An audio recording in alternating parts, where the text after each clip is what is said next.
Hello, everybody. So now we will discuss this last example, which is the example of semi-batch process. So for the semi-batch process, we have we mentioned before that it's not batch and it's neither batch nor continuous. So in this case, we have hexane in a tank. So it's liquid hexane tank, and we have air stream that is going into the tank, and it's bubbled. So it produces bubbles of air that go into the tank and then come out. It's pure air. We know its flow rate is 0.1 kilomole per minute, and some hexane vapor escapes with the air. And the air coming out contains 90% air, and or the gas coming out contains 90% air and 10 mole percent hexane. All of these are mole and mole fractions. And as time goes, the amount of hexane decreases inside, and this is expected because it's evaporating. And after some time, or we need to know how much time the process will take until 10 meter cubed of the liquid hexane is evaporated. So this problem might seem a little tricky in the beginning, but it's very simple. We will just go with the same procedure and we will see how things go. So we need to write balance equations on the two components that we have, the air and hexane. Of course, air is a mixture of different things, but it can be considered as air, as just one component. And there's a missing information that I didn't mention here, that air is insoluble in liquid hexane, or considered as insoluble in liquid hexane. Insoluble in liquid hexane meaning that the amount of air going in is not going to decrease. It's not going to lose any of the amount of air going in by dissolving in the hexane. So amount of air in is the same as the amount of air out. So let's start with the first part, which is the balance equation on air. So for air, we have so of course the control volume is the tank.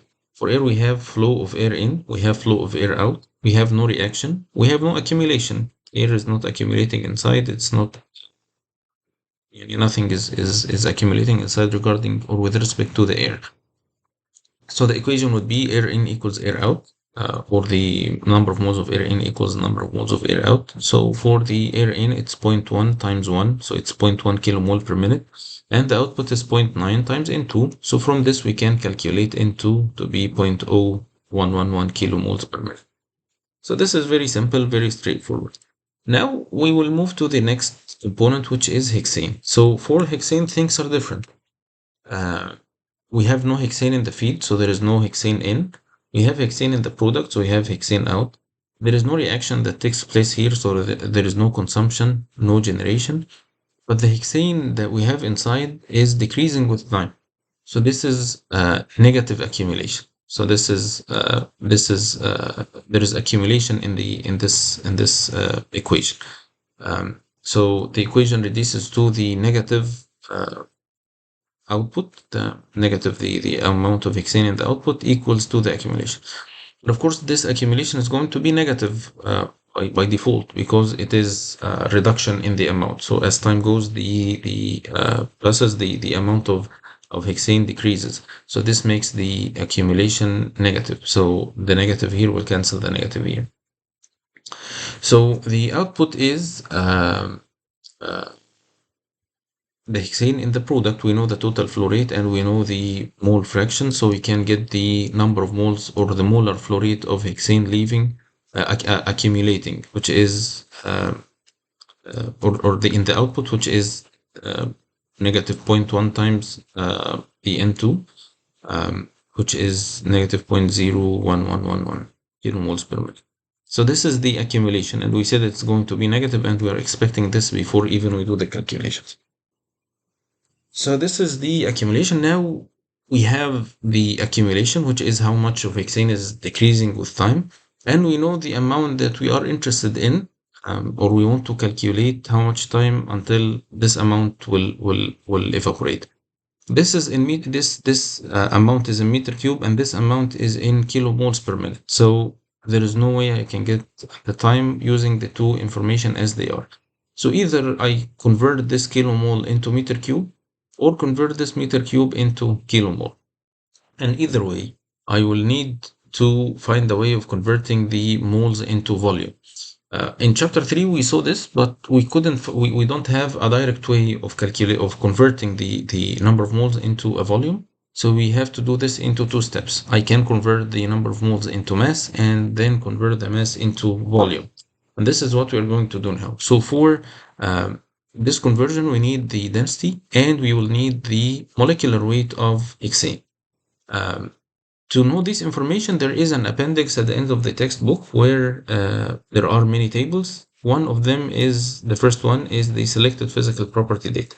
We will need the rest of the tables later and we will see when we are going to use them later, inshallah. But for now, we are just interested in the first table.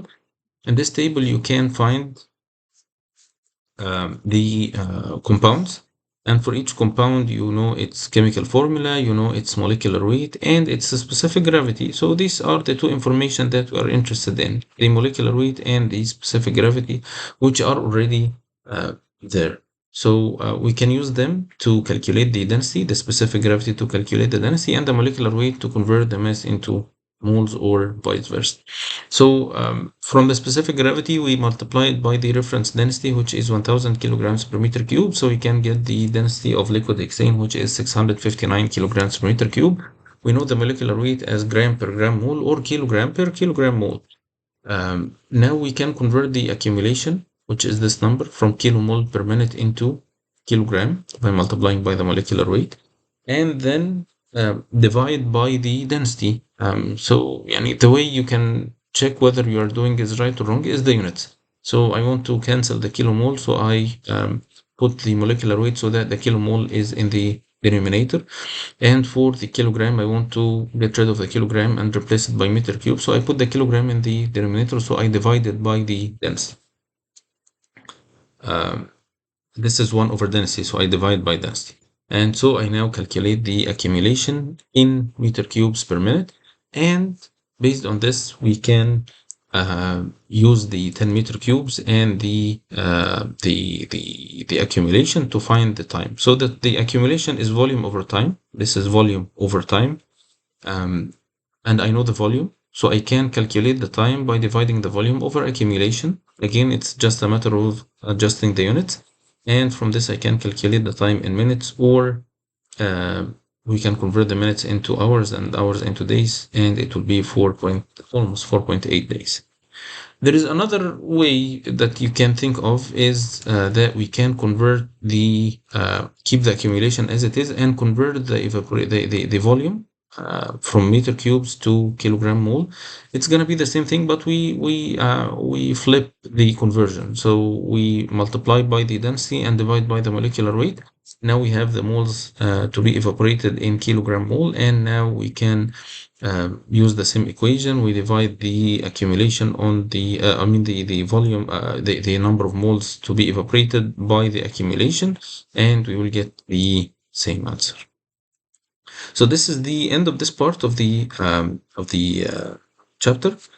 In the next part, we will see how to draw flow sheets, since we already in more detail, since we already draw this flow sheets here, and we will start discussing the balance equation and how we can apply it on bigger flow sheets, and the types of information that we can have to solve these problems. So I'll see you then, inshallah. Goodbye.